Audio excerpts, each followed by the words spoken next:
یہ شریعت جو ہے نا بہت پاکیزہ اور بالکل ہیومن نیچر کے مطابق دی گئی شریعت ہے، چونکہ دینے والا رب العزت ہے جو جانتا ہے انسانوں کو کس چیز کی ضرورت ہے۔ وسوسے جو ہوتے ہیں یاد رکھیے یہ بہت ساری پھر مشکلات انسانی زندگی میں پیدا کرنا شروع کر دیتے ہیں، یاد رکھیے ان کی ابتدا۔ تو پہلے وہ خیالات کے بارے میں حدیث سن لیتے ہیں انشاءاللہ۔ صحیح مسلم کی روایت ہے، نبی اکرم صلی اللہ علیہ وسلم فرما رکھا، بے شک اللہ تعالیٰ میری امت کے لوگوں میں پیدا ہونے والے، بے شک اللہ تعالیٰ میری امت کے پیدا ہونے والے لوگوں میں برے خیالات سے درگزر کریں گا۔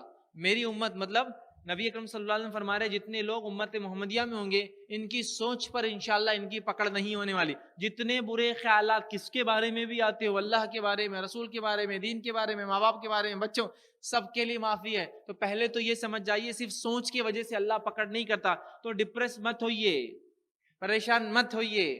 ہاں یہ خیالات میں نہیں کر رہا ہوں کہ آنے دیجئے، اس کو بھی روکیں گے، بٹ اس کے آنے سے پریشان مت ہوئیے۔ اللہ تعالیٰ اس امت کے فاسد خیالات پر پکڑ نہیں کرتا۔ کب تک؟ وہ بھی سن لیجئے، نہیں کرتا جب تک کہ وہ خیالات کے مطابق عمل نہ کر لے یا ان خیالات کو کسی کو بتا نہ دے۔ دونوں میں سے کوئی کنڈیشن، پہلے عمل نہ کر لے، سیکنڈ بتا نہ دے۔ مثال کے طور پر کسی انسان نے یہ سوچا کہ میں چوری کر لیتا ہوں کسی کا، پھر کہا توبہ توبہ توبہ توبہ، اچھا خیال نہیں، چوری نہیں کروں، ہو گیا۔ اب اس کو کوئی گناہ نہیں ملے گا چوری کا سوچنے کا، سمجھا؟ لیکن جیسے ہی اس نے چوری کر لی تو گناہ مل گیا۔ اچھا چوری نہیں کی لیکن دوسرے کیا بولا، لیکن ان کے گھر میں نا یہ کھڑکی کھلی رہتی، میرا دل بولتا تھا یہاں سے جا کے چوری کروں لیکن میں نے نہیں کیا۔ اب اس نے بول دیا، اب بھی گناہ گار ہو گیا۔